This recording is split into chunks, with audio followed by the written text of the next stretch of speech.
ചേട്ടാ നമുക്കറിയാം ഇന്ത്യയിലാണ് ഏറ്റവും കൂടുതൽ പോപ്പുലേഷൻ ഉള്ളത്. അതിൽ നമ്മൾ അഭിമാനിക്കുന്ന ആളുകളാണ് നമ്മൾ ഇന്ത്യക്കാർ എന്ന് പറയുന്നത്. പക്ഷേ അതേപോലെ തന്നെ കേരളത്തിലേക്ക് വരികയാണെങ്കിൽ കേരളമാണ് മറ്റുള്ള സംസ്ഥാനങ്ങളെ അപേക്ഷിച്ച് ഏറ്റവും കൂടുതലും കൊടവയറുള്ള ആളുകൾ കേരളത്തിലാണ്. അതേപോലെ തന്നെ രണ്ടാം സ്ഥാനത്ത് തന്നെ പൊണ്ണത്തടിയുടെ കാര്യത്തിൽ കേരളവും ഉണ്ട്. യഥാർത്ഥത്തിൽ കേരളത്തിലെ ഭക്ഷണ ശൈലി മാറിയതാണോ ഈ കൊടവയറിനൊക്കെ കാരണം? അല്ല, ഭക്ഷണ ശൈലി മാറിയത് തന്നെയാണെന്ന് പറയാം. കാരണം ഇപ്പോൾ ഞാനും രാഹുലും ഒക്കെ സ്ലിമ്മാണ് എന്നുണ്ടെങ്കിൽ നമുക്കെല്ലാം ചെറിയ കുടവയറുണ്ട്. എനിക്ക് ഇതിനേക്കാളും ഉണ്ടായിരുന്നു. ഇപ്പോൾ ഞാൻ കുറച്ചൊക്കെ എക്സസൈസ് ചെയ്ത് ശരിയാക്കിയതാണ്. കുടവയറ് നമുക്ക് ഈ പറയുന്ന പോലെ അഭിമാനമാണെന്നാണ് പറയുന്നത് മലയാളിക്ക്. നിറഞ്ഞ വയറ്, നിറയുന്ന വയറ്, നമ്മൾ പട്ടിണി വയറ് ഒട്ടുന്നതല്ല, പട്ടിണി അല്ല, നമുക്ക് അങ്ങനെ ഒരു ഇത് പറയുന്നത്. അപ്പോൾ നമ്മുടെ ഭക്ഷണത്തിൻ്റെ ഒരു രീതി തന്നെയാണ് ഈ കുടവയറിന് കാരണം. അത് പിന്നെ ഈ പറയുന്ന പോലെ ചിലർക്കത് ശരീരത്തിനൊരു ഇതും കൂടെയാണ്, അലങ്കാരം കൂടെയാണ് ചില തടിയന്മാർക്ക്. അല്ല, പഴയ കാലത്തെ തറവാട് വീടുകളിലൊക്കെ നോക്കിക്കഴിഞ്ഞാല് പ്രമാണിമാർക്കെല്ലാം ഒരു വയറുണ്ടായിരുന്നു. അതെ, കുംഭ നിറഞ്ഞിരിക്കുന്ന ആളുകളാണ് വളർന്നു കിടക്കുന്ന കാരണവര് കുംഭ ഇങ്ങനെ കാണിച്ച് ഒരു തോർത്ത് മാത്രം ഇട്ട് കിടക്കുന്ന അങ്ങനെയുള്ള കാരണവന്മാർ നിരവധി. എനിക്ക് തോന്നുന്നു ഇന്നത്തെ കാലത്ത് ഇന്നത്തെ പഠനം അനുസരിച്ച് ഒരു 10 പേരെടുത്തു കഴിഞ്ഞാൽ അത് 6 പേർക്കും കൊടവയർ ഉണ്ടാകുമെന്നാണ് നമുക്ക് അറിയാൻ കഴിയുന്നത്. അപ്പം എന്തുകൊണ്ടാണ് കൊടവയർ എന്ന് നോക്കിക്കഴിഞ്ഞാൽ പലപ്പോഴും കേരളത്തിലെ ഭക്ഷണശീലം മാത്രമല്ല, എക്സസൈസ് ഇല്ലാത്ത ശരീരം. നമ്മളിങ്ങനെ കഴിക്കുന്നതിൽ മാത്രം ഒരു ഇത് കാണിച്ചാൽ പോരാ. ശരീരം എന്ന് പറയുന്നത് ഈ കാണുന്നതിനകത്ത് ആന്തരിക അവയവങ്ങൾ ഒരുപാടുണ്ട്.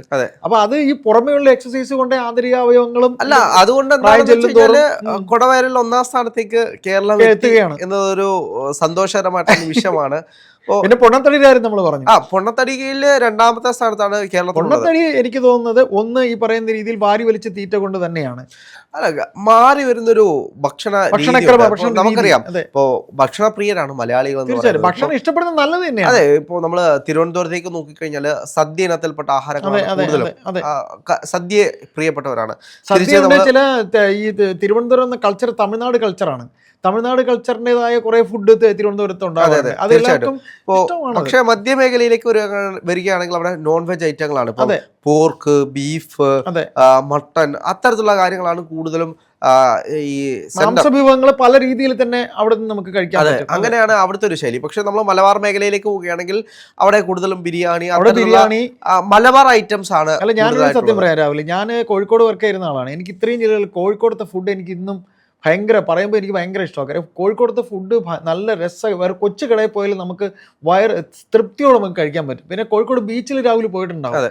ആ ബീച്ചിൽ തന്നെ രാവിലെ ചെന്ന് കഴിഞ്ഞാൽ ഏതെല്ലാം തരത്തിലുള്ള ഫുഡെന്നറിയോ. അവിടുത്തെ ആൾക്കാർ ഭയങ്കര ഭക്ഷണപ്രിയരാണ്.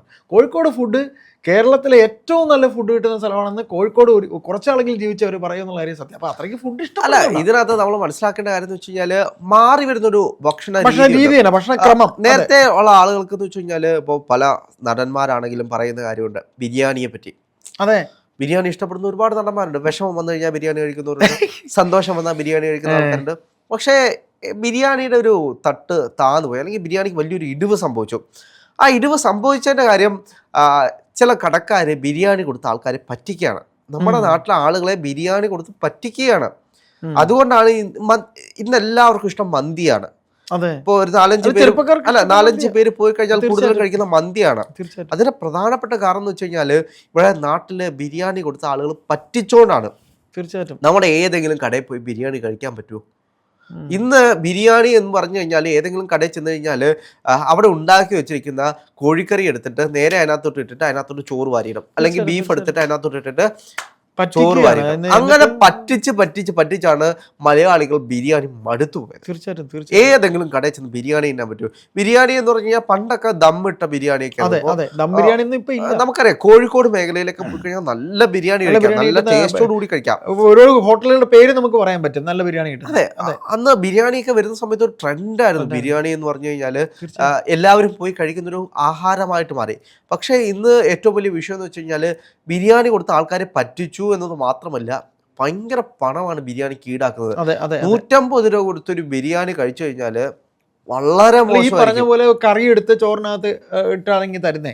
അതെ, നമ്മൾ നോക്കിക്കഴിഞ്ഞാൽ ചിലപ്പോൾ ചിക്കൻ ഫ്രൈ ആയിരിക്കും. ചിക്കൻ ഫ്രൈക്കകത്തോട്ട് കുറച്ച് ഗ്രേവി അല്ല, മറ്റേ ഉള്ളിക്കറി ഉണ്ടല്ലോ, ചിക്കൻ ഫ്രൈക്കകത്ത് ഉള്ളിക്കറി ഇട്ടിട്ട് അതിന്റെ മേളിൽ ചോറ് വാരിയിട്ട് കൊടുക്കുന്ന ഒരു രീതി. തീർച്ചയായും പല കടകളും ബിരിയാണി കൊടുത്ത ആൾക്കാരെ പറ്റിക്കുകയാണ്. അപ്പോൾ മന്തിയിലേക്ക് വരുന്നതിന്റെ പ്രധാനപ്പെട്ട കാരണം എന്ന് വെച്ച് കഴിഞ്ഞാൽ മന്തി കഴിക്കാൻ ചിലപ്പോൾ അൺലിമിറ്റഡ് ആണ്.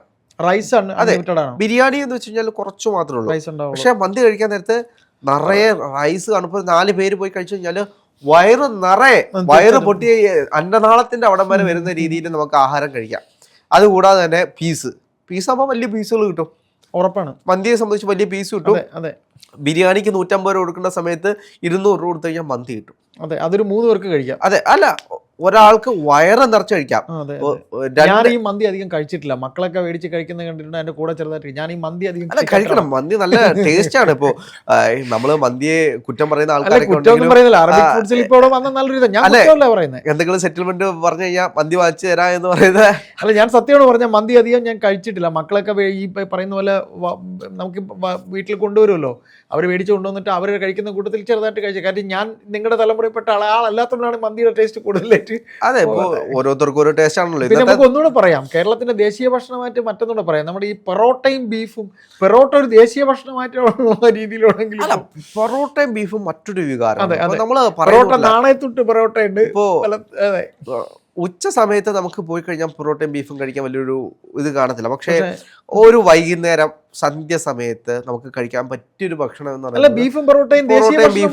അതെ, അതിന്റെ പ്രധാനപ്പെട്ട കാരണം അതാണ്. ഒന്നെങ്കിൽ രാവിലെ അല്ലെങ്കിൽ വൈകുന്നേരം ഒരു മഴയൊക്കെ ഉള്ള ഒരു സന്ധ്യ ആണെങ്കിൽ വളരെ മനോഹരം ബീഫും അതെ ഒരു കട്ടൻ ചായ കൂടെ ഉണ്ടെങ്കിൽ അത് മതി. തീർച്ചയായിട്ടും അതാണ് നമുക്ക്. എനിക്കിപ്പം തന്നെ നമുക്ക് ഇത് വരും, അതിന്റെ ഒരു ആഗ്രഹം വരും.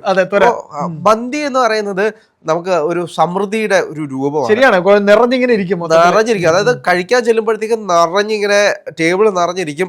വാരിയെടുത്താലും തീരാത്ത രീതിയിൽ ആഹാരം ഇങ്ങനെ വന്നുകൊണ്ടിരിക്കും. നന്നായിട്ട് കഴിക്കുന്നവർക്ക് കഴിക്കാൻ പറ്റിയൊരു കാര്യമാണ് മന്തി എന്ന് പറയുന്നത്. ഒരു ഉച്ച സമയത്തൊക്കെ പോയി ഒരു മന്തി കഴിച്ചു കഴിഞ്ഞാൽ അത് കഴിച്ചിട്ടൊരു ഉറക്കം. അതൊരു ഇതിനകത്ത് ഒരു കാര്യം എന്ന് വെച്ചാൽ രാവിലെ ഇങ്ങനെ ഇത്തരത്തിൽ വയറ് നിറച്ച് കഴിക്കുകയും എക്സസൈസ് എടുക്കാതെ ഇരിക്കുമ്പോഴാണ് ഈ പൊണ്ണത്തടിയെല്ലാം വന്ന് കയറുന്നത്. അതെ, അത് സ്വാഭാവികമായിട്ട് ഇപ്പോൾ നമ്മൾ വിഷയത്തിലേക്ക് വരികയാണെങ്കിൽ കേരളത്തിൽ കൂടി വരുന്ന, അതായത് കേരളം 1ാം സ്ഥാനത്തേക്ക് വന്നിട്ടുള്ള ഈ കൊടവയറിനെ സംബന്ധിച്ചപ്പോൾ എനിക്ക് നിവിൻ പോളിയുടെ ഒരു ഡയലോഗാണ് ഓർമ്മ വരുന്നത്. കേരളത്തിലെ ആമ്പിള്ളേർക്ക് എന്തിനാണ് ആ കൊടവയർ എന്ന് പറയുന്നൊരു നിവിൻ പോളിയുടെ ഡയലോഗുണ്ട്.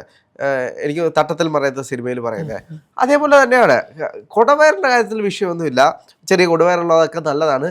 പക്ഷേ അമിതവണ്ണം, തീർച്ചയായിട്ടും ഫുഡ് കഴിച്ചിട്ട് ഇപ്പം രാഹുൽ പറഞ്ഞ പോലെ കിടന്ന് ഉറങ്ങുന്ന ഒരു ശീലം, ശരീരം അനങ്ങുന്നില്ല. കാര്യം ഇവരെല്ലാം ഒന്നിൽ സിസ്റ്റത്തിന്റെ മുമ്പേ ഇരിക്കുന്ന ആൾക്കാർ, അല്ലെങ്കിൽ നമ്മുടെ കൂട്ടിയിരുന്ന് എഴുതുകയോ അല്ലെങ്കിൽ നമ്മൾ ഇരുന്ന് ചെയ്യുന്ന കാര്യങ്ങൾ ചെയ്യുകയോ ചെയ്യുന്ന ജോലി ചെയ്യുന്നവര്, അതാണ് വിഷയം. എക്സസൈസ് ഇല്ല എന്നുണ്ടെങ്കിൽ അമിതവണ്ണത്തിൽ 2ാം സ്ഥാനത്തേക്കാണ് കേരളം പോകുന്നത്. തീർച്ചയായിട്ടും ആന്തരികാവയവങ്ങൾക്കൊക്കെ പ്രശ്നം ഉണ്ടാവും. അത് ഡയബറ്റിക് പോലെയുള്ള വലിയ അസുഖങ്ങളിലേക്ക് കൊണ്ട് തള്ളിയിടും. അത് വലിയൊരു വിഷയമായിട്ട് മാറിക്കൊണ്ടിരിക്കുകയാണ്.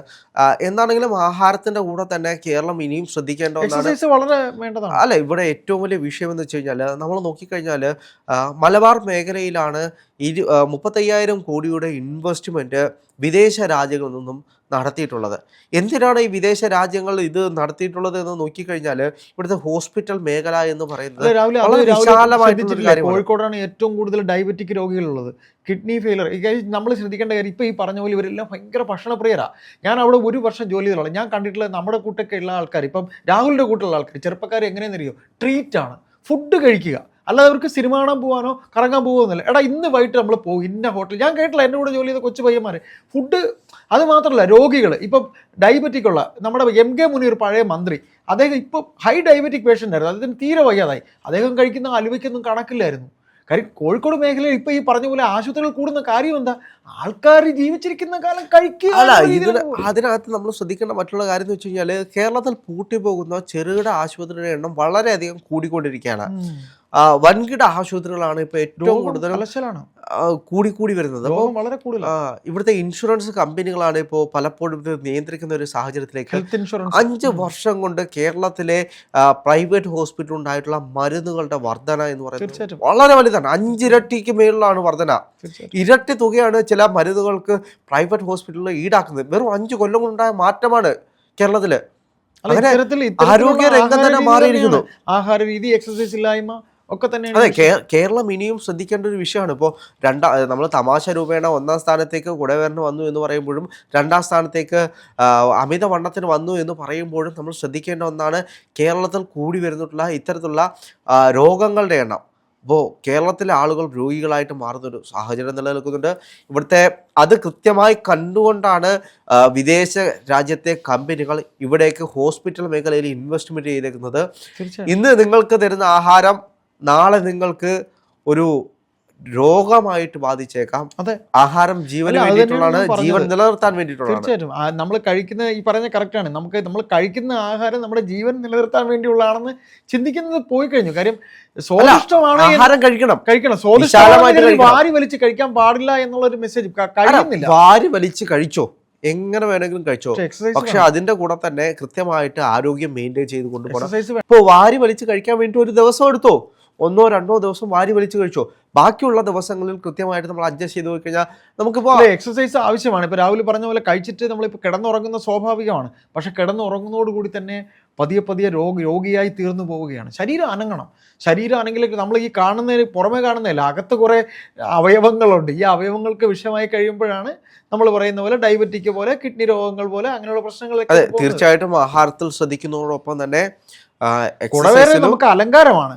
പക്ഷേ ഈ പറയുന്ന പോലെ എക്സസൈസ്, കാര്യം ഹെൽത്ത് സംബന്ധിച്ച് നമ്മൾ പറയുന്ന ചില ഡോക്ടേഴ്സ് പറയുന്നത് നിങ്ങളെപ്പോലുള്ള ചെറുപ്പക്കാരാണെങ്കിൽ പോലും 20 മിനിറ്റ് എങ്കിലും നടക്കണമെന്നാണ്. 20 മിനിറ്റ് നിങ്ങൾ നടന്നോ, അത്രയെങ്കിലും ഇല്ലാന്നുണ്ടെങ്കിൽ അത് എന്താണെങ്കിലും ജീവിത രീതികളിൽ ജീവിത രീതികളിലും ജീവിതക്രമങ്ങളും മലയാളികൾ ശ്രദ്ധിക്കേണ്ട സമയം അതിക്രമിച്ചിരിക്കുന്നു.